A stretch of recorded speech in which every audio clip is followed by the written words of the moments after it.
โอ้มีปลาคอตัวหนึ่งก๊อฟเด้ปลาคอนะเด้อยู่กกไม้เด้มันลอยออกมาเห็นแล้วเด้ไม่ชัวร์ปลาคอเด้เอาต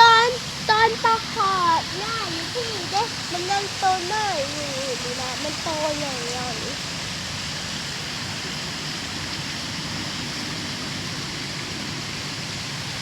นี่ก๊อฟขันยังให้มันกิน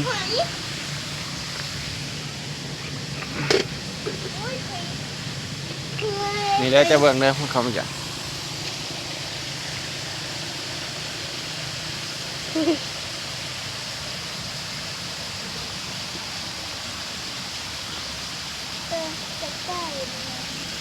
เอานี่เอาก๊อฟ